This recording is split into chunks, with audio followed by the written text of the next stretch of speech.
So it's my pleasure today to introduce Professor Phil Demcrata, who is the Grand Round speaker. Phil, over the past 20 years, has been with the Harvard T.H. Chan School of Public Health. He developed an impressive academic and scholar portfolio, starting from ambient particles and transition to nanoparticles, as he will explain today in a greater detail. And today he is a leading scientist in nanotechnology and nanotoxicology in the nation and worldwide. He's the director of the Center for Nanotechnology and Nanotoxicology. He will talk more for that. I just need to give an overview. And also the director and the principal investigator of the National Institute of Environmental Health Sciences funded Center for Nano Safety, the only one in the nation. He's well funded, as you will see through his presentation, by almost all federal agencies, and has long-lasting working and partnerships with many industries, the private sector, including Dow Chemicals and BASF. He is the co-editor-in-chief on Nano Impact. That's a specialized journal published by Elsevier. And as Phil mentioned to me earlier today, they got the first impact factor of 5.5, which is very good for a new journal. Has many accomplishments. He's going to go through some of these today. Some of them have been published in, most of them or all of them have been published in very good journals on the nanotechnology, a couple of them in Nature. That's a journal that you publish very rare or almost never in your career, and you managed to get 2 already there. So with that, let me again introduce a speaker, Dr. Phil Demcrata. I think he can describe better his research than myself. So.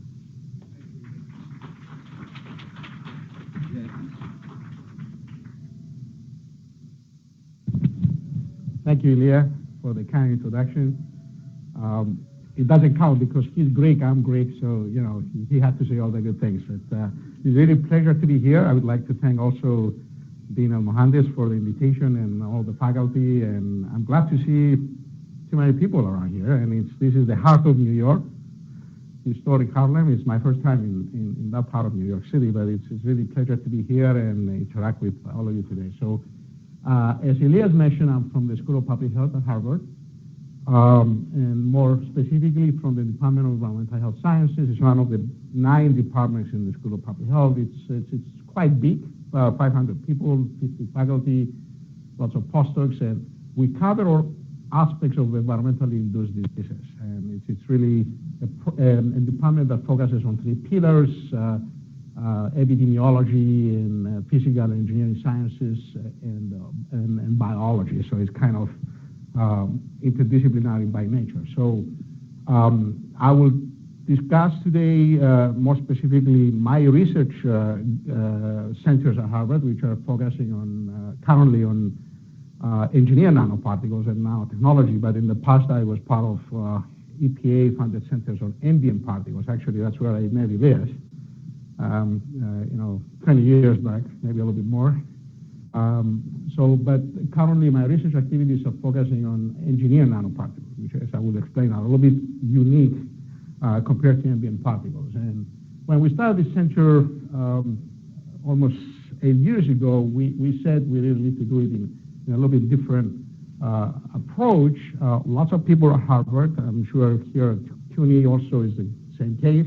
Actually, I was impressed with the Nanoscience Center here at CUNY that I visited last summer. Lots of people, they're trying to take advantage of the ability we have to manipulate matter in the nanoscale and put molecules together. We can make new materials with unique functionalities and properties and everything else. But being at the School of Public Health, we said we really need to bring also the environmental health and safety as part of studying this new class of nanoparticles. So we started this center.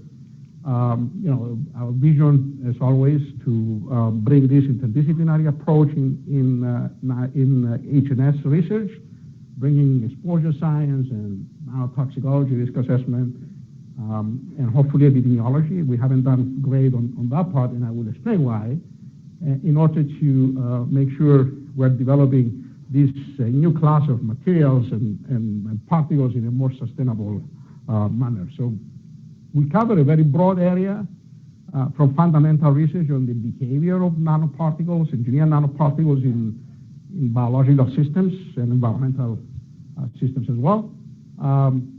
It's always a challenge when you have emerging environmental stressors and chemicals to develop methods to measure the existence of these particles across complex biological systems, and that's one of the challenges that I will showcase today in my case studies, how we can identify and measure the human population exposures to this emerging class of chemicals and materials. So, of course, when you study the interface of a chemical, in this particular case of nanoparticle, with biology, all that knowledge becomes an asset, because you can not only you can understand the implications, but also you can turn it into applications. So I will show you some examples and case studies today, how we manage to turn that knowledge into a potentially good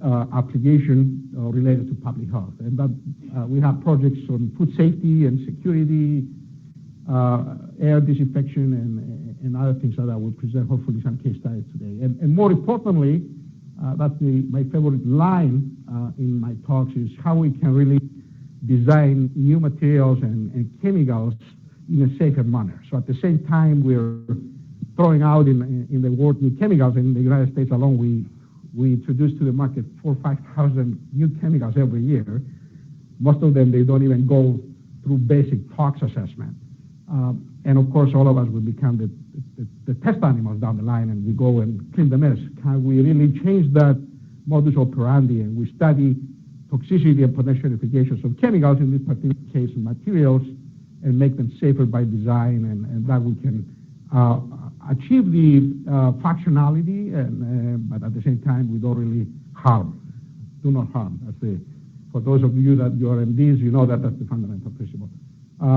Another element in our center was we wanted to bring not just the academic community together, to bring all the other stakeholders. So we managed to bring lots of industrial partners into our research, and not only for funding purposes, but also to understand the new materials applications that they're putting out there, and work with them as part of the Safer by Design approach. Of course, we have an extensive network of collaborators, not yet with CUNY, but hopefully we can identify some areas that we can really work together. So again, that's a kind of introduction of the center, and it's a website out there if you'd like to learn more about our activities. And this is the one Elias mentioned earlier, that we have this spin-off center on nano safety. This center focuses exclusively on nano safety. The main center focuses on applications and implications. And the main focus is on emerging nanomaterials. And that's a new class of nanomaterials that they're already out there in so many applications. So I have to disclose some of my funding sources for this presentation, from NIRS, NIHS, and CPSC, and NSF, and also from Singapore. We have a number of projects from Singapore. That brings me to my presentation. I know we don't have a lot of time, but I will talk a little bit and give you an introduction to particles in the nanoscale in general. And then, of course, the main focus of my presentation is going to be on engineered nanomaterials. And I picked some case studies from whatever nanomaterial is in our food, and also in the air we breathe. So I think after this seminar, for those of you that you never heard the existence of engineered nanoparticles, you realize that we are all getting exposed. We don't know it, but we're getting exposed to engineered nanomaterials in a wide range of products. And towards the end, if I have the time, I'll share with you my vision in terms of the role of environmental health sciences. We had a lively discussion earlier with Dean and faculty on the role of environmental health science in assessing risks beyond nano, but also for emerging chemicals and other things. All right, so as I mentioned earlier, I started my career studying ambient particulate matter, ambient particles, and the effects on human populations. That's one of the strengths of my department. At Harvard School of Public Health, we'll be studying particles for more than 50, 60 years. When I joined Harvard, the one thing that intrigued me the most is these interdisciplinary approaches. So, you have everybody from engineers, physical scientists, chemists, biologists, toxicologists, epidemiologists working together on addressing the impact of particles, ambient particles on human health, and that was really very attractive. Of course, we all know that the air we breathe today in the United States is cleaner. If you go back 20, 30 years, I'm sure it's the case here in New York. I don't have the latest ambient air quality data from New York City, but I'm sure for those of you that you lived in New York City for decades, you can see this cleaner air we breathe in the United States, primarily because, especially when it comes to particles, all the research that we've done in our school in Boston, but also across the United States, a number of centers funded by EPA, we helped establishing the national ambient PM standards. So we forced the industry to introduce cleaner technologies, controlling particles, and cleaner combustion engines in cars. Now, as part of this, and I'm sure some of you may have seen these PM 2.5 and PM 10 terms, those are particles with a specific size, aerodynamic size, 2.5 and 10 microns respectively. Now, as part of this, those are primarily inhalable particles. Those are the ones that you can inhale. And you can't even see them, but you can inhale them. Now, as part of these particles, these inhalable particles, it was always the case that we have what we called back then ultrafine particles. And those are particles that they have a size, again, smaller than 100 nanometers. So this is, as I will explain later on, this is kind of what defines the upper limit of nanoscale, 100 nanometers. So back then we called them ultrafine particles. Those are particles originated primarily from combustion sources. They have a complex chemical composition, and all the studies we've done, both in the lab, in terms of toxicology, but also epidemiology down the line, we do know that these ultrafine particles, because of their size, they bypass biological barriers more freely compared to the larger size particles. Of course, there's still research and lots of unanswered questions in terms of the ultrafine particles and their effect on human populations. And of course, always from time to time, EPA debates the necessity to establish, in addition to these PM 2.5 and PM 10 ambient air quality standards, to introduce a standard on ultrafine particles. I'm not sure when and if that will happen, and the main issue with that is the lack of techniques and data on ultrafine particles. It's easier to measure the larger particles compared to the ultrafine particles. And actually, here is some of the instruments, some of them jointly developed with Elias 20 years ago, that we developed at Harvard as part of our studies and developing methods for understanding the physical, chemical, and toxicology approach to ultrafine particles. Now, shifting to engineered nanoparticles now. Oops, sorry about that. Engineered nanomaterials are, in terms of size, they are in this size range, between 1 and 100 nanometers. So a little bit above the molecular level. This upper limit, the 100 nanometers, is kind of artificially imposed level. So we do know that these particles in this size range, and those are intentionally synthesized in the lab. If you visit in Boston, you can see in my labs, we make all these kind of nanoparticles. You have the tools to manipulate matter and put molecules together. You can make and engineer these nanoparticles. This is what we call engineered water nanostructure. It's a particle that we made out of water for a purpose. I don't have the time to go today and explain why we make that, but you can pretty much make all kinds of you can engineer all kinds of particles, including some two-dimensional materials. Those that have the thickness of one atom. I'm sure you heard of the graphene, but now we're making Pretty much you can take any metal oxide and you can exfoliate it to a 2D material. We're making 3D materials. So those intentionally synthesized engineered nanoparticles. They have very unique properties. And down in the nanoscale, everything, all the properties become a fraction of size. So you can make a particle, and I'm sure you heard of carbonators and fibers. The Dreamliner, the Boeing 787 is completely made out of carbon nanofibers and 1,000 times stronger material compared to steel, but lighter as well. So now, of course, when you start going down in the nanoscale, and not only you have all this high surface to volume ratio and the size-dependent properties, particles, they start to become reactive. So the reactivity there is primarily because the Newtonian physics and phenomena, they don't really apply. You have other kinds of phenomena in that nanoscale that make these particles more reactive. And we have a ton of data right now in terms of how these engineered nanomaterials interact with biological systems, and they can bypass biological barriers and interfere with biological processes. It's a whole field called nanotoxicology evolved the last 10, 15 years. More than 15,000 publications out there, centers, journals. Elias mentioned my journal, which is focusing on Nano Safety. But it's nanotechnology in general, which is the utilization of these engineered nanomaterials. It's a booming industry.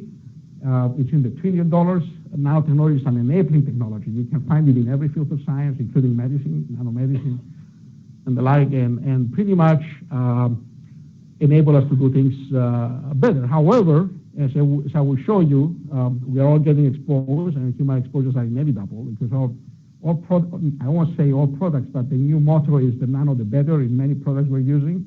They might not label the product as a nano-enabled product, as I will show you later on in some of the case studies, but the nano is there, and is there because of the functionality of these materials and for a purpose. So, and it's not just inhalation, it's in food, a variety of products out there, cosmetics, etc. So now with, of course, with these unique properties, the challenge is also the acceptance. So, and how, of course, we know more today compared to 10 years ago in terms of the nanobio interactions and the potential safety, but we still have a lot of unknowns, especially for emerging nanomaterials. Nanomaterials is not a static field. Every year we have new class of nanomaterials introduced, and that's one of the challenges, really. So I love this cartoon because it's pretty much, that's where we are. However, I was mentioning this earlier in my discussion with some of the faculty, would be, we're not dropping dead. So like all chemicals, there are good, bad, and ugly chemicals, and not all nanomaterials, they are really bad. Thing is how we can really keep the bad out of the value chain and keep the technology moving forward. All right, so let's share some of our research in terms of nanomaterials in food. That's the second topic. So how many of you heard that there are nanomaterials in food? And I'm not talking about incidental nanomaterials. I'm talking about engineered nanomaterials. Anybody heard of titania in donuts and dressing salads and silicon dioxide? So quite a few. So yeah, there are some examples here of nanomaterials that are currently used in food, either as a whitening agent or for other nutritional purposes. Now it's a new family of emerging nanomaterials that they're currently explored by the industry in food, and that goes to a whole class of biopolymers. Nanocellulose is one of them. As I will show you later on, there are other materials, 2D materials used as sensors in food and agriculture, biomedical applications that they will end up either intentionally or unintentionally in our food. And of course, like all the nanomaterials, the interactions with biological systems, the big concern is, okay, we're making our food, Donut's wider, and it's a good thing for the eye, but what does it mean in terms of the potential environmental health implications? And more importantly, the regulators are also concerned now because there are a lot of materials. There is a lack of labeling on nano in food in the United States and globally, but especially in the United States. The Europeans are a little bit more proactive, and they're trying through their rich framework, regulatory framework, to regulate some of engineered nanomaterials. So FDA has a big challenge. Actually, a couple of weeks ago, I hosted a meeting from FDA at Harvard to discuss the implications from engineered nanomaterials and synthetic biology materials, another class of materials that they are coming to town on health. And some of these materials, like titanium and silica and cellulose, they are considered dross, generally regarded as safe. They are referring to micro-sized particles, not the engineered nanoparticles. And usually to get the GRAS label means that there is a lot of toxicological and epidemiological studies done, which is the case, for instance, for titanium. Oh, I'm sorry, moving around. But those are studies done 20, 30 years ago. They didn't even measure the size of the particles. And the titanium the industry is using today is not, in terms of size and other properties, the same as the one used 20, 30 years ago. So it creates this discordance, which adds pressure on the regulators to either readjust and remove the labeling from some of these materials, or do more tox studies to assess the toxicity. If you go through the literature, actually, this is a review paper we published with some of my doctoral and postdocs about a year ago, which summarized the conflicting findings and methodological issues related to ingested nanomaterials. And that's an example of titanium. If you go through the hundreds of publications on ingested engineered titanium, you can see all kinds of contradicting findings on this matter. All the way, this is a very recent paper that is published in scientific reports by this group in France that pretty much they've shown in an animal study or rat study that ingested titanium can really cause plastic lesions in rat colon. So, and actually the French now, they're considering banning titanium altogether from the food. I'm not sure if it's going to happen, but that's telling you that's one of the materials that there's rising evidence on potential genotoxicity. Now, I alluded to this earlier. I mean, how do we really assess, which is the case for chemicals as well, these gazillion combinations and libraries of emerging chemicals or nanomaterials? I mean, titanium is not one material. It comes in different sizes and coatings and everything else. So the big challenge, for our society and toxicologists and regulators, how do you really screen all these emerging libraries of nanomaterials? In this particular case, of course, I'm talking about ingested nanomaterials, but it applies to other routes of exposure.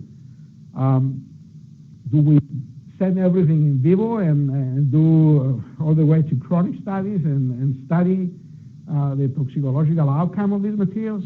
Certainly we can do that if we have unlimited time and money. This is very laborious and costly, and we don't do it for chemicals anyway. Or can we follow the paradigm that we established for nanomaterials, which is this multi-tier screening approach? You start with in vitro systems, which are cheaper, faster. You can get an idea of biological mechanisms. You compare it to known mechanisms. Of course, it's always the case of, it's not just the known unknowns, it's also the unknown unknowns, which is hard to put in the equation. And if you do that, if you bring the in vitro approach up front, which is the case with inhalable engineered nanoparticles, we really need to bring the physiological relevance into the screening. So that's an area that if you go through the literature for ingested nanomaterials, that was a mess. So they ignore pretty much the interactions of these nanomaterials with food, their biotransformations, and the like across the GI tract. And that's something that we really said up front. We really need to bring in our in vitro screening approaches the physiological relevance. Now, in terms of endpoints, if you're going to start with in vitro, you really need to look beyond cytotoxicity. It's always the case with chemicals, low-level and environmental stressors in general, low-level exposures over time versus really acute high-dose exposures. And you really need to look also beyond cytotoxicity at the cellular level. You really need to look on microbiome interaction. Now, I know that we know that the smoke is there. We know that gut microbiome is linked to all kinds of diseases, including some neurological diseases, and actually NIHS is very keen on supporting research on microbiome interactions. And this is something that we're currently exploring in my center, the link of ingested nanomaterials with microbiome, not only in terms of the microbial communities, but also on the effects on metabolic activity. So also, what is the effect of these nanomaterials on the bioavailability of nutrients or toxins? So it may not really destroy the integrity of the gut epithelium, but may interfere with the flow of nutrients or toxins. And I will showcase some of these studies. So again, to make the long story short, we've been active in this area for 2-3 years. We developed methodologies that they are adopted currently. Screening approaches for ingested nanomaterials. I don't have the time to go through the details, but so this is our GI tract simulator that enables us to bring this physiological relevancy to the screening. So enable us to study how these materials interact with our food, and then going through the GI tract, how do they transform in terms of physical, chemical, and morphological properties, and across we built this simulator, which includes mouse stomach and small intestinal phases, and now we're trying to include also the colon bioreactor to simulate what happens across the GI tract. And of course, instead of just taking whatever nanomaterials, mixing with some culture medium, for those of you in the audience that are familiar with tox studies, and throw them over some cells and measure something, we brought this relevance in terms of the transformation interactions across the GI tract. So we developed this methodology. I mean, again, I don't have time to go through, but we published quite a few papers on this already. And I will show you some results from one of these new generation nanomaterials, nanocellulose. So actually, this consortium came to us. This is a US-based consortium that they are focusing on developing applications for nanocellulose. Nanocellulose literally grows on trees, so it's a fundamental building block of plants. It's glucose molecules joined next to each other, and they build these bundles that they have really very unique, strong mechanical properties, and that's why the trees, they stand still and they carry all this weight. Anyway, so cellulose, it's considered GRAS material, safe material by FDA, and it can be used as an exhibit in drugs and other things. However, nanocellulose, which is a very unique form of cellulose down in the nanoscale, and actually you can see some of these materials we make in our lab, actually. I won't go through how we make them, but they come in different forms, and the most predominant forms is what we call nanofibrils, CNS, or nanocrystals. I don't have time to go through this, but that's how the industry makes these materials, and they're currently exploring so many applications in food, from food packaging or food additive, because the other issue with nanocellulose is not, we don't have the enzymes to digest it, so it has no caloric value, so you can really use it as a carb substitute. So the industry is exploring. Also, it can retain, it can be used as an anti-caking agent. It can retain moisture. Actually, McDonald's is using it in hamburgers currently. So it's a material that has a lot of applications in food already. So the industry, of course, now is faced with this question of potential toxicity. So that's why they came to us. They funded us to look at the cellular level, how we can really study and at least confirm that the known cellular mechanisms for toxicity for metal oxides or for the micron scale cellulose doesn't really apply for the nanocellulose. So I'll show you some data. We made some of these cellulose materials, nanocellulose materials in my NIHS center to test them across different systems.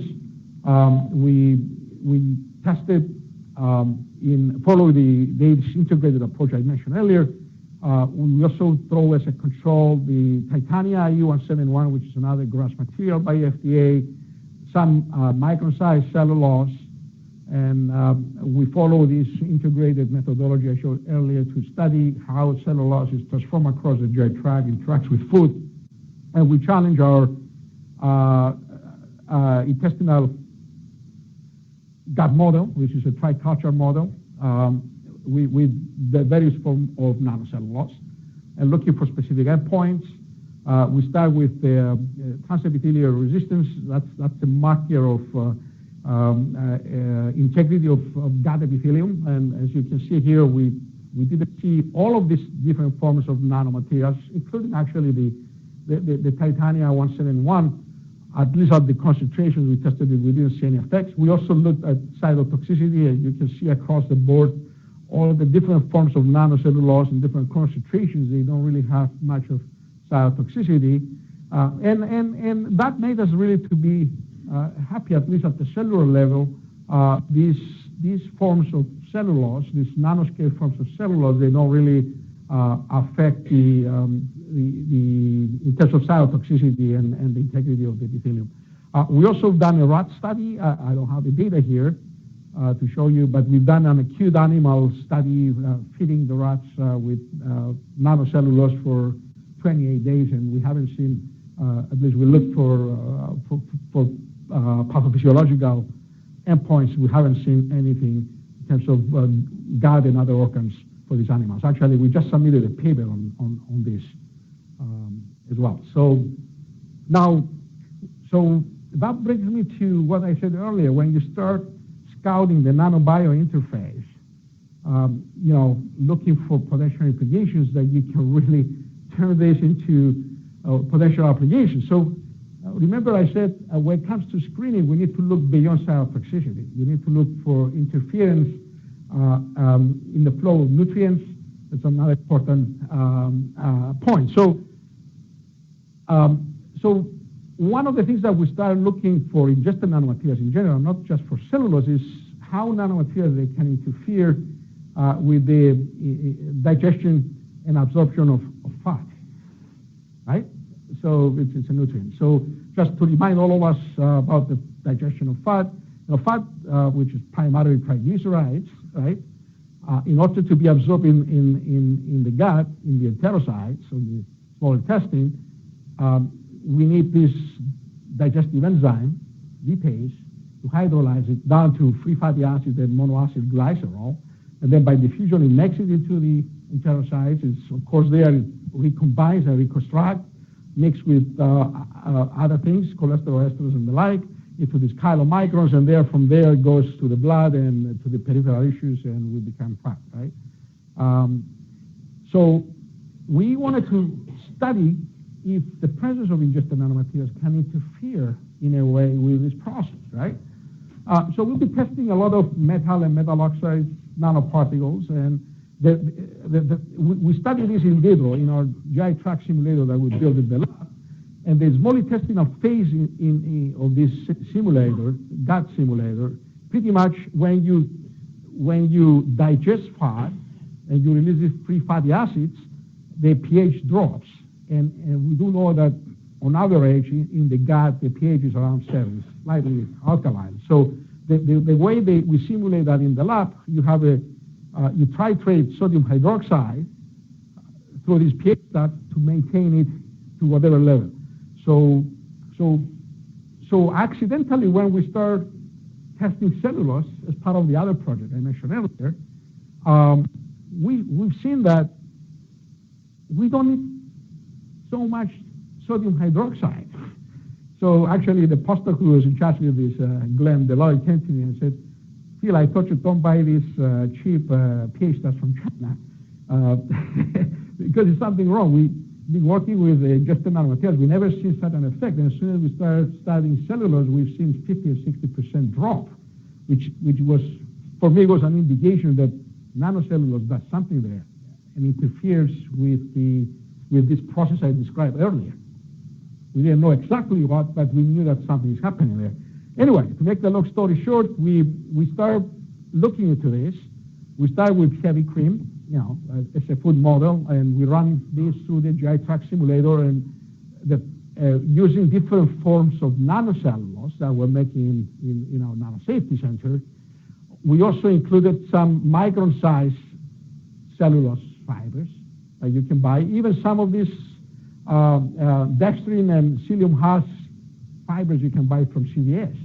Those are, you can go to any pharmacy, you can buy these fibers, soluble fibers that people take to enhance digestion. As you can see now, this is a heavy cream alone. If you go through the GI tract in the small intestinal phase, you have about 60% digestion.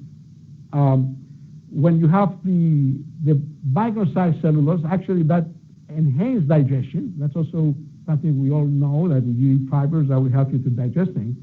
Not so much effect on these soluble fibers that you can buy, but look at these different forms of nanocellulose. You have about 50% reduction of the fat digestion.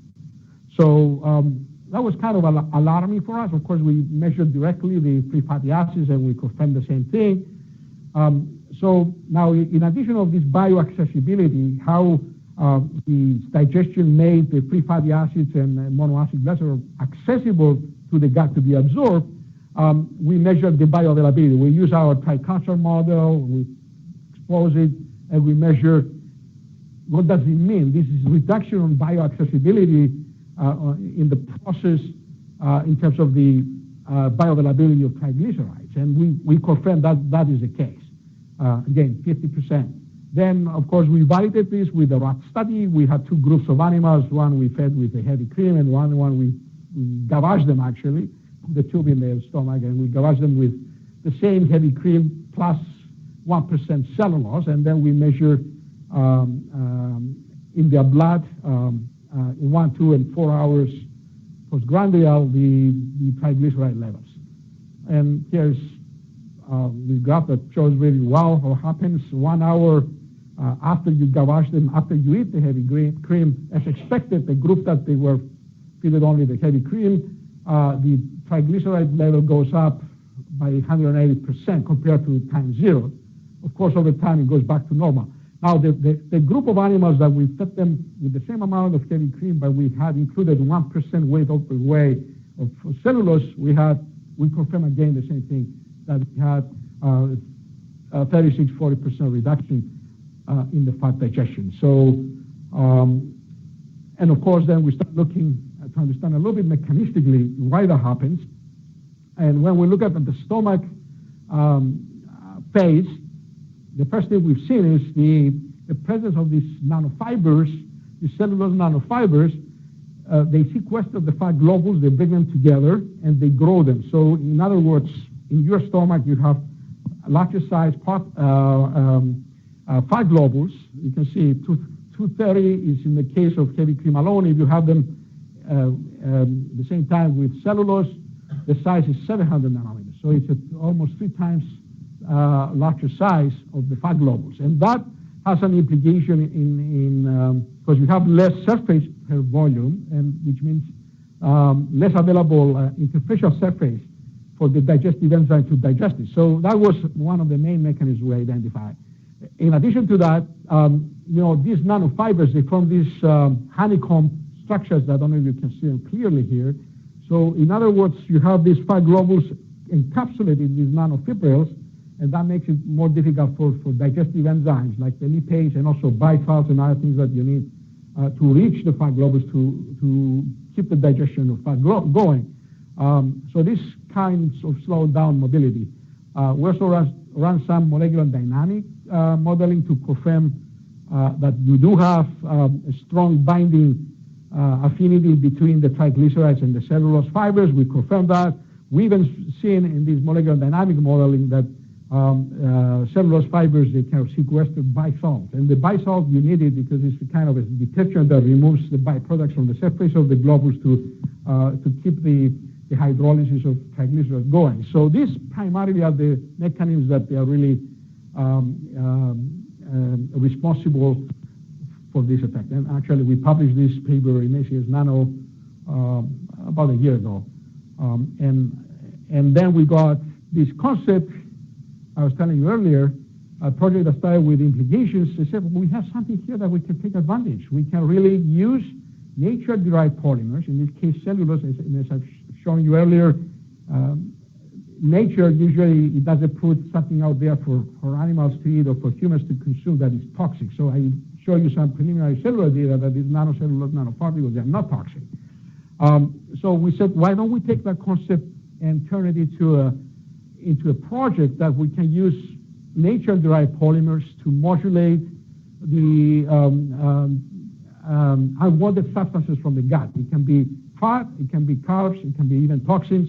We got some funding from Singapore, from National Research Foundation in Singapore, and now currently we're working on this ingestible nano platform that you can use to reduce GI tract absorption of unwanted substances. And actually, we have I have 3 polymer chemists working on coming with new nature-derived biopolymers. We're currently extracting polysaccharides from kefir that we lab in Greece and Egypt to eat all the time. We use chitosan. It's another biopolymer that you can extract from crustaceans, shrimps, and crabs and lobsters. Even okara, which is another polysaccharide, which is a byproduct of tofu making. Lots of available polymers out there that we can really engineer in the nanoscale and take advantage of this. So, of course, again, we haven't finished the story of effects. We need to look beyond cytotoxicity and tox effects of these polymers. Currently, we're exploring, we have an ongoing study with FDA looking on microbiome effects of these biopolymers, etc. So that's the story which started as looking into implications that we turn into applications. Of course, as I said earlier, the implications from ingested nanomaterials, it's something that we really need to study and pay a little bit more attention. It's another project, a published data I'm showing you actually today from Shashong Tao in my group, another postdoctoral fellow. We came up with this hypothesis that, in real life you have co-exposures. You eat your salad that has the titanium nanoparticles there, but at the same time may have some pesticides. So it's we do know in biology 1 + 1 doesn't equals 2, sometimes equals 4. You can have synergistic effects that they can exacerbate things. So we start looking into this, and we start with boscalid, which is a very known pesticide, but currently we're also working with glyphosate, which is, I'm sure you heard of this crisis about the carcinogenic potential of glyphosate and Roundup, which is in the news nowadays. So we use our methodology, the in vivo methodology, and the idea is to mix the two, the pesticides with the nanomaterials, and study not so much the cytotoxicity effect when you have the two, but what happens to the bioavailability of the pesticides. In other words, you may eat your salad, it contains this very low dose of engineered nanomaterials and very low dose of pesticide, but the presence of nanomaterials, what does it mean in terms of the bioavailability of pesticides? And I'll show you some data. We tested two widely used engineered nanomaterials, titanium and silica, and you can see, again, this is the translocation of the pesticide, in this case, boscalid, using the tritetra model. Stunningly, you have about 30% of that pesticide crossing the gut epithelial barrier alone.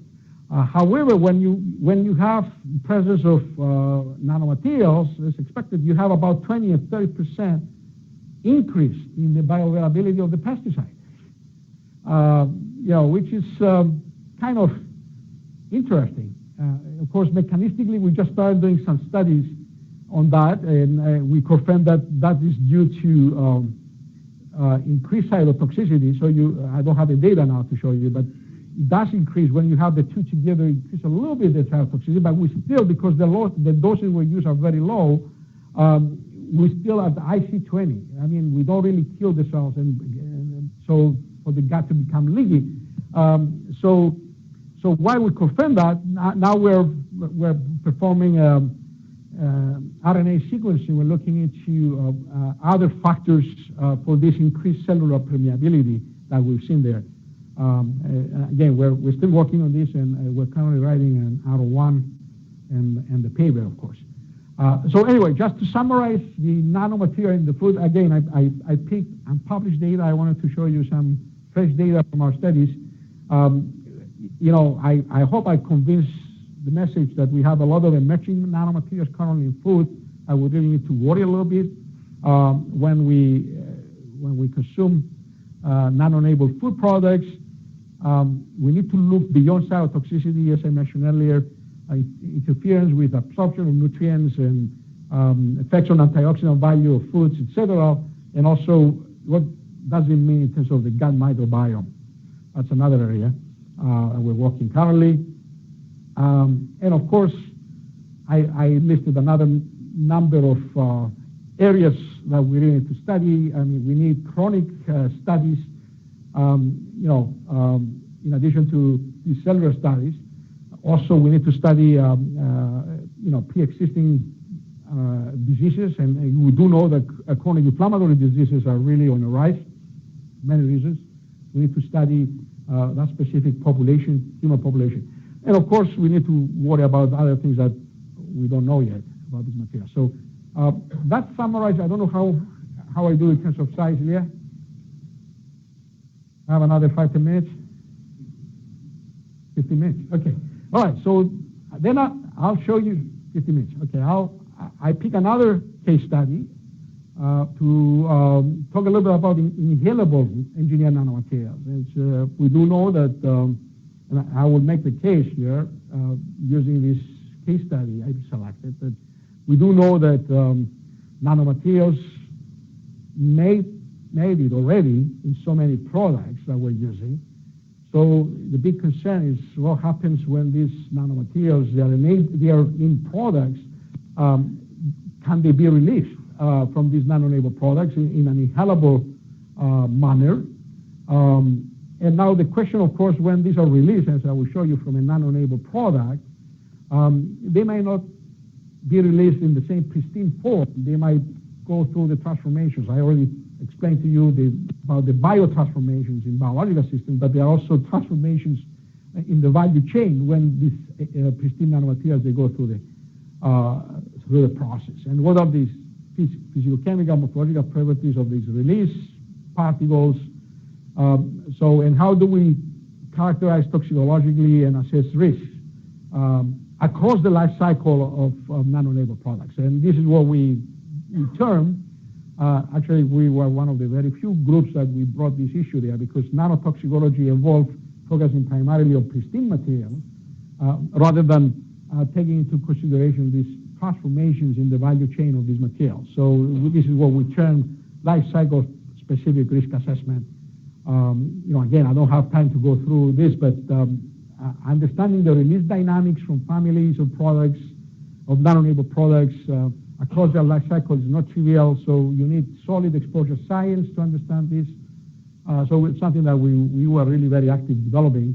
And of course, when you release nanomaterials and they go through the transformations from nano-enabled products, not only you're not going to have the pristine material, but also you're going to have other potential confounders. You have gaseous pollutants released, and that's always the issue, how you address complex mixtures in terms of toxicology, which is an emerging area. Again, how you test this, it's a big issue. Again, I will, that's another area that we haven't done much in nanotoxicology in terms of EPI studies. We haven't really established solid studies to using epidemiology to understand the link between exposure and disease, and it's for a purpose. I mean, this is a new class of materials. We don't have a lot of exposure data at human population level, especially, so it's difficult to perform these kind of studies. I will show you a little bit. We have an occupational cohort study established in Singapore in one of these studies I will present.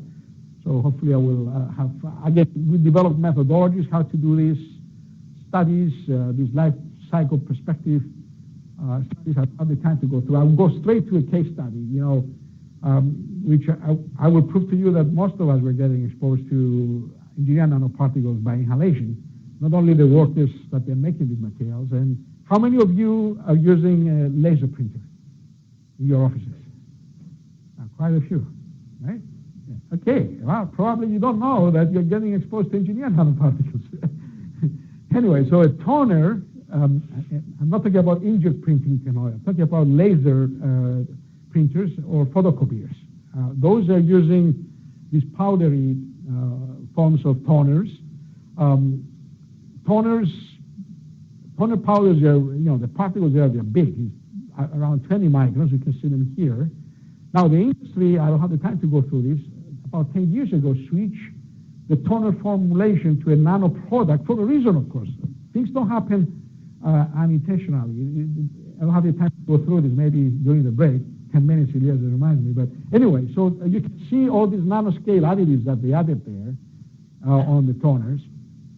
And, one may say, and of course we did EDEX analysis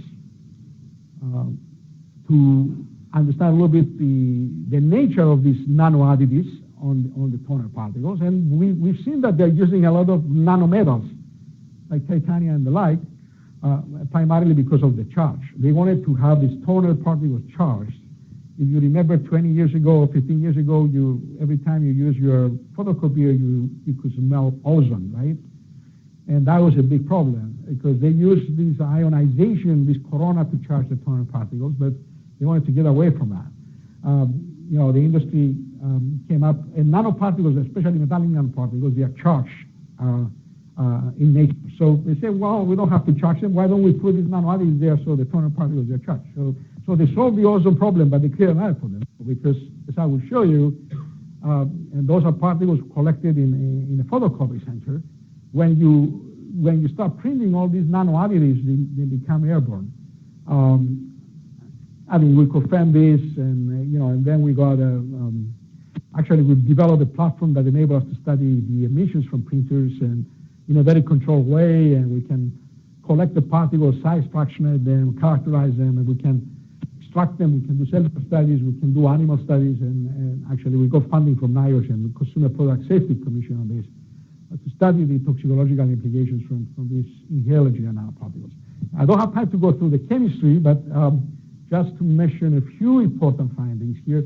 These PEPs, these printed emitted particles, they have a very complex chemistry. You have elemental carbon, organic carbon, and metals. And more importantly, we start looking, because we measure that you have particles, these metallic nanoparticles emitted, and you have also these semi-volatile organic compounds emitted. Elias is a chemist more than I am. Will tell you that when you have catalytic metallic nanoparticles and SVOCs, they can interact, right? So we said that you have a mixture there that they can interact. So we measure the so-called 16 criteria pHs. There's a fellow here from EPA will tell you more about this. So those are the 16 pHs that EPA measures. Those are classified in two categories: low molecular weight and high molecular weight pHs. The low molecular weight pHs are not so toxic, but the high molecular weight pHs, those are the benzo pyridine. Those are considered carcinogens. So we started looking into that, and we discovered that you see in the toners, you have about 7-8 nanograms per milligram, right, of the toner. Now this is the printed engineered nanoparticles. Not only you can see, an increase on the total pH concentration on these PEPs, so from 9 you go to 25, but also And the color here is telling you the classification between low and high molecular weight. You can see that in these printed emitted nanoparticles, you have these high molecular weight pHs that you don't have them on the toner. And this is the result, we confirm this, of this, synergistic effects between these catalytic metallic nanoadditives and the SVOCs emitted. So now, I already mentioned now, these high molecular weight pHs that they are emitted from the printer now, you have them on sitting on a particle, and you have them in a particular form, a particle, and it's inhaled, it will be deposited in your lung.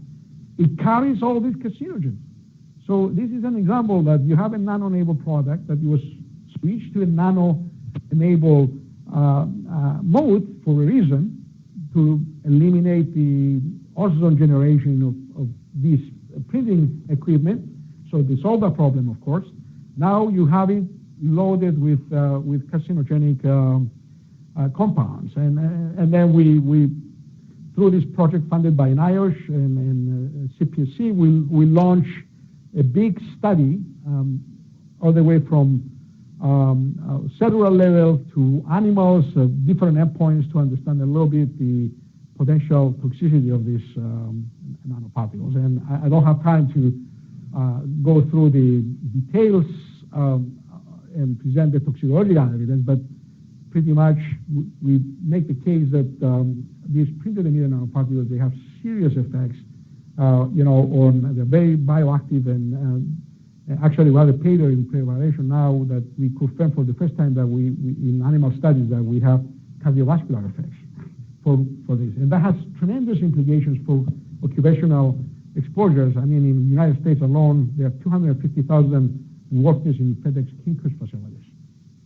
And of course, all of us, we know that we are getting exposed. Of course, the doses that we're getting exposed are very low in our offices. We're printing a few pages a day, but unless you're sitting next to one of these photocopy machines, and ventilation requirements are not there as well. So we publish quite extensively a number of papers on this important aspect. So very recently, we got some funding from Singapore, the National Research Foundation there, and we launched an occupational cohort study focusing on this group of workers in Singapore, and we hope to submit another one now to expand it here in the U.S.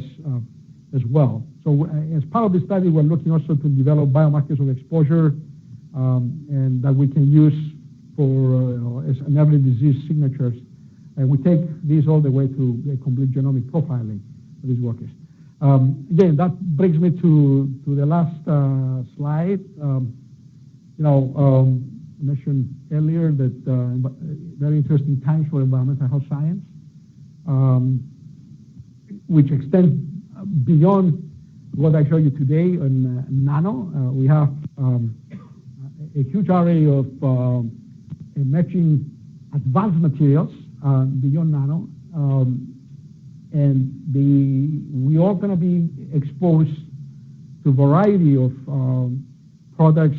I'm finishing up as well. So I think interdisciplinary environmental health research across the material exposure, epi, or tox sciences is needed to address these issues.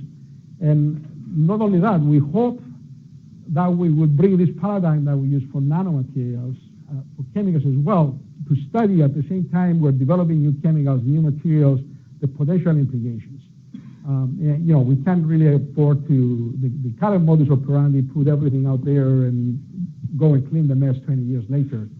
I think that's something that we have an obligation as public health scientists and advocates to push, and also push, have the lay public to put pressure on regulators and also to the industry to implement that model. And there are lots of opportunities when you study at the same time you're developing new materials and chemicals to do safer by design approach.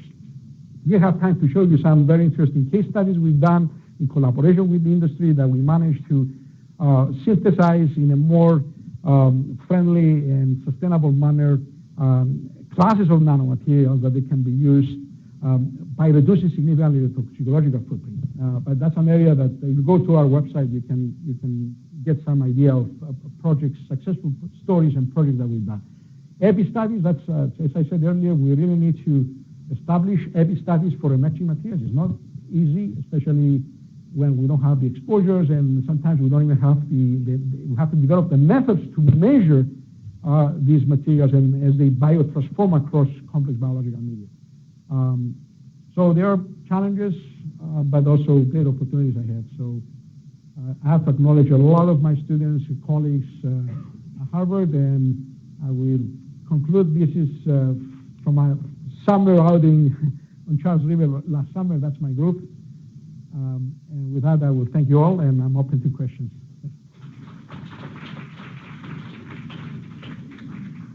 You know, I didn't mention before that Bill is a mechanical engineer. One of the many things. I don't know what I am nowadays. In this process, you became a biologist, toxicologist, a chemist. So that's how you integrate a lot of things. So you learn a lot of things in order to address.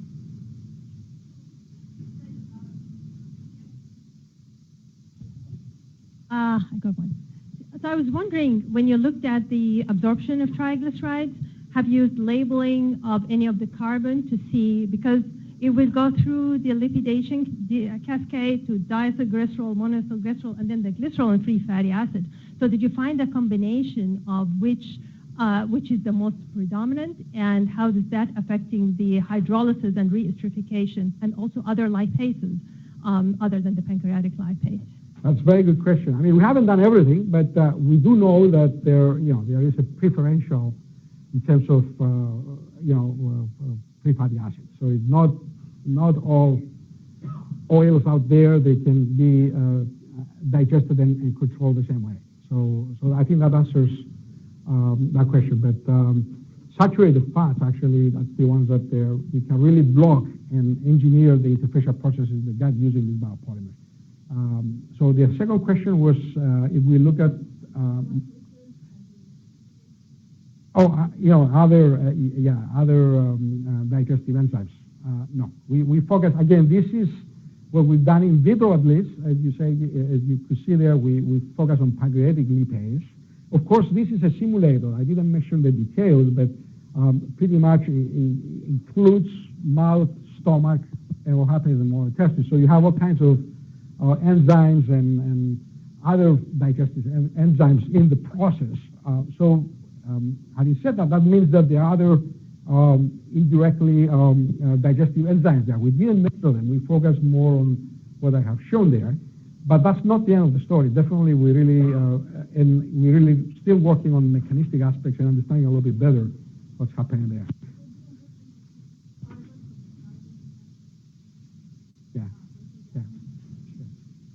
No, I mean, definitely, that's not the end of the story. Yeah. Several questions. The first is, you're describing these nanoparticles separately. So they exist in our environment separately, and they don't. We are in a nano environment that's a nano salad. So we're ingesting them, we're bathing in them, we're rubbing them on our skin. God knows what we're doing with them. So the question is, as you looked at interactions, catalytic effects, and so on, are you assuming that these nanoparticles in combination may be even more dangerous? The first question. The second question is there a move towards a regulation of the production of these nanoparticles? And how, I mean, we've heard of titanium, silicon, and nanocellulose, but I'm assuming there must be hundreds, if not thousands of them. And how many of these are being generated on an annual basis, and is there anybody keeping track? And then the third and last question is, you're so focused on the GI tract, and it's an accessible biological model, but I can only begin to imagine what these particles do inside our blood and what effect they could potentially have on the intima of our blood vessels, or the lipid cascade of our hormones, or God knows everything else that we're doing.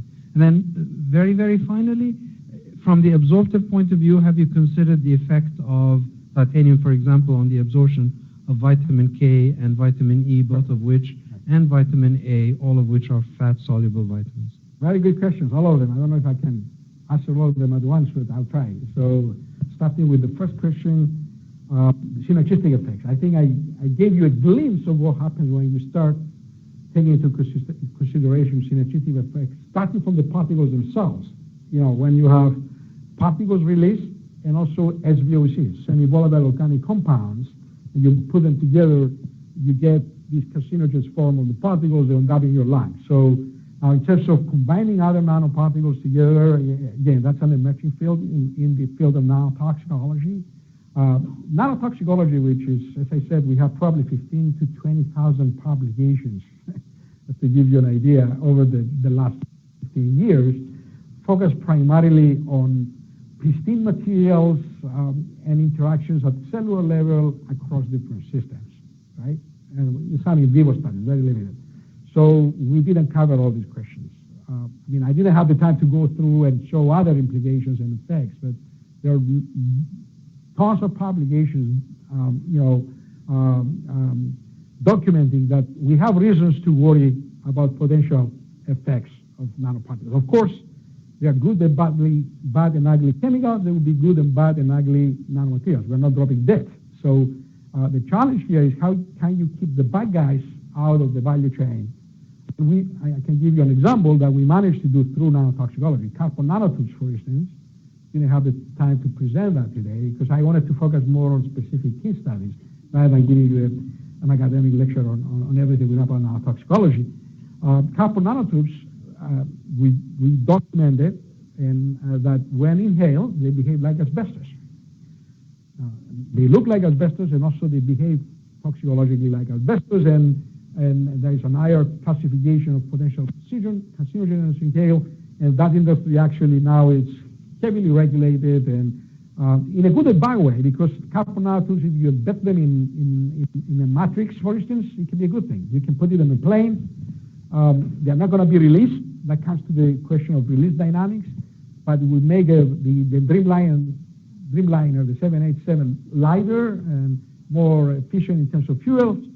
So there are good paradigms that we manage through this screening process of the gazillion of combinations, because titanium is not one material. It's not like the chemicals that the only thing you need is the chemical identity and the concentration, and that's it, right? When it comes to nanoparticles, you have to measure all these different properties. So not all titanium particles are the same. They vary in size, in chemistry, crystallinity, shapes. So sky is the limit. Any scientist like myself, you can go in your lab and you can make whatever nanomaterial you want. You have the ability to manipulate matter in the nanoscale, put molecules together. You can come up with crazy stuff. 2D materials now, 3D materials. And how do you really cope with this matching huge libraries, and how do you screen? That's why I mentioned and take into consideration now the changes of these nanomaterials across the value chain. You take these pristine nanomaterials, you put them in a toner, right? What does it mean across the life cycle when we use it as a consumer? We have another project funded by NSF. We're looking at the end of life. What will happen when you have a thermoplastic material which is going to end up in an incineration facility? What does it mean? What kind of releases you're going to have? Are we introducing another lethal cocktail of toxins out in the atmosphere that we're all going to breathe later on? So there are lots of questions that we're trying to answer. We haven't answered them all. And I'm not sure about the funding horizon for nanotoxicology research. Definitely not on its prime. But for me, the broader question is how do we deal with these gazillions of combinations of emerging chemicals and materials and advanced materials as a society. And, of course, as a society, we evolved. We're still using toxic materials. We're still using cadmium batteries, but we manage the risk. At the end of life, we can find a way to keep them out of landfills and other things. So I don't think we can, avoid risk as a society, but I think we can really put in place schemes to identify the risk early on and manage the risks. So I think that's the challenge, not only for nano, but generally speaking. There are many other questions, but...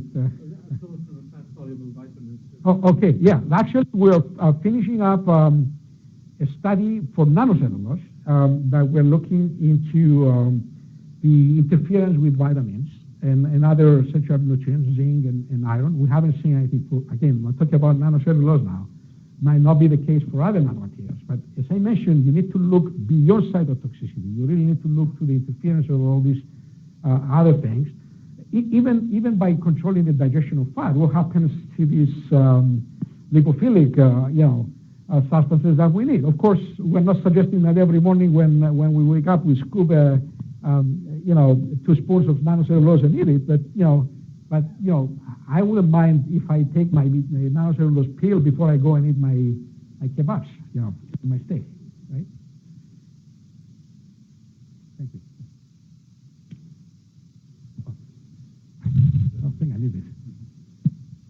So given that, workers would have the highest exposures to nanomaterials, can we use the same traditional controls to limit exposure, or do we have to rethink like engineering controls or non-engineering controls? That's a good point. Actually, it's the opposite. In this country, workers that are making these materials are not getting exposed because of the control measures in place, and also because we have really lawyers that they take care of business. So industries are really, really proactively controlling exposures to engineered nanomaterials in the synthesis level. Actually, NIOSH published tons of studies across the country in various facilities that they are making and dealing with handling of materials, and they haven't seen really huge exposures. And the exposure control measures, they're really very effective in controlling exposures. Now, in China, India, it's a different story. I've visited some of the factories there, and you couldn't even breathe from all these. But that's a different, it's disparities across the world that we cannot control. I would worry more, to be honest with you, about exposures at the consumer level. Exposures that we don't even know, like the toner paradigm and the laser printers and photocopiers that we didn't even know that we're getting exposed. And the poor workers in the FedEx Tinkers facility, they're working 8 hours a day and getting exposed at very high levels. I didn't show the exposure data. It's in the millions of particles per cc. We publish this data, of course. So I would worry more about exposures at the consumer level, or very low exposures over time that we're all going to get exposed. And it's not just of what we put on our skin, that being Mohammed mentioned, or nanomaterials in the food, or nanomaterials that we're ingesting. And when you mix them with other environmental stressors and toxins, what does it mean? Which is an unknown answer to that.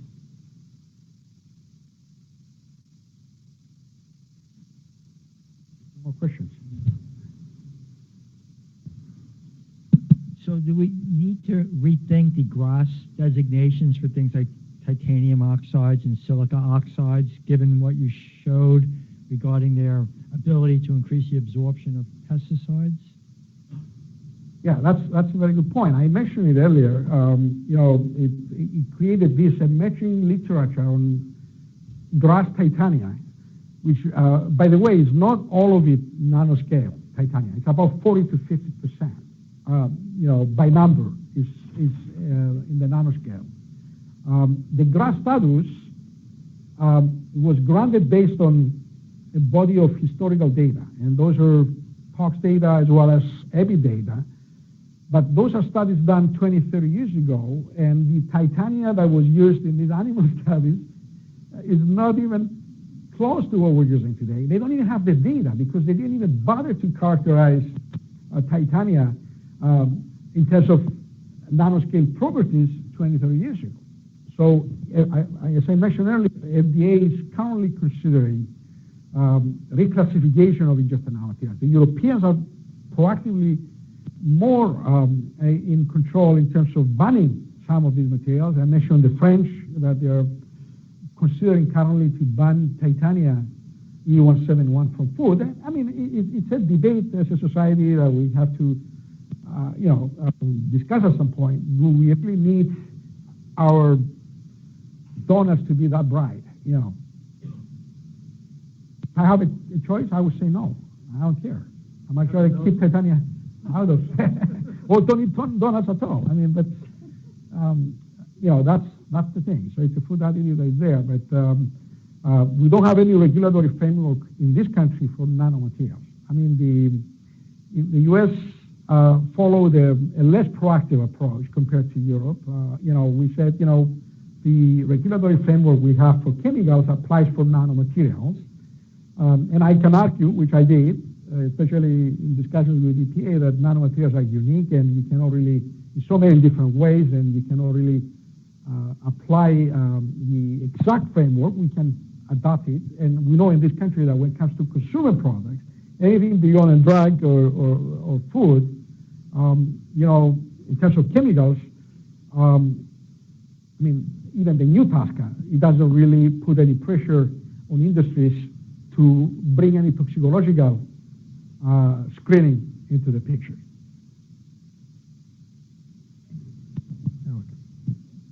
Okay, my question was pretty much just more clarification. So you're basically proposing a new division of atmospheric type exposure. Because right now we pretty much focus on 10 and 2.5, and then we have ultrafine particles, which doesn't exceed 1.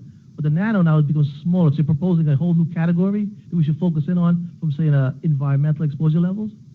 You're talking about engineered nanoparticles or the ultrafine? I'm talking about like exposure, so I'm looking from an environmental health and safety perspective. I mean, the exposome is very complex. In terms of ambient particles, you don't have a choice, because it is what it is out there. I mean, it's a mixture of particles of different sizes and chemicals, and to start from a few nanometers. Anything that comes from combustion sources is very small. It definitely is within the nanoscale, and goes all the way to 20 and 30 microns. Not everything is inhalable, and currently in this country and around the world, we regulate based on mass, and we regulate PM 2.5 and PM10, which includes indirectly, but we do know, that's what I mentioned earlier, there is a debate if we need a new standard, because we know that... That's what I'm asking, basically.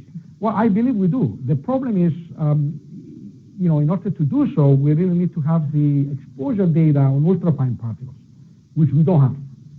All the stations are around the country that they measure air pollution quality, and they do measure, in terms of national ambient quality standards, PM 2.5 and PM 10, those are mass measurements. Now, selectively in different parts of the country, we've done some epidemiological studies linking ultrafine particles to certain diseases, and we did show that they're more reactive. For instance, we proved that ultrafine particles, they extend beyond respiratory diseases, and they're linked to cardiovascular diseases. Now, if EPA will implement such a standard, which means they will have to deploy around the country ultrafine particle monitors, and by design those are very expensive monitors, that's a different story. I argue many times in panels that we should do that, but I'm not sure if EPA, especially in this administration, it will take such a proactive measure. So I'm not very optimistic. No questions? Well, thank you again. Thank you.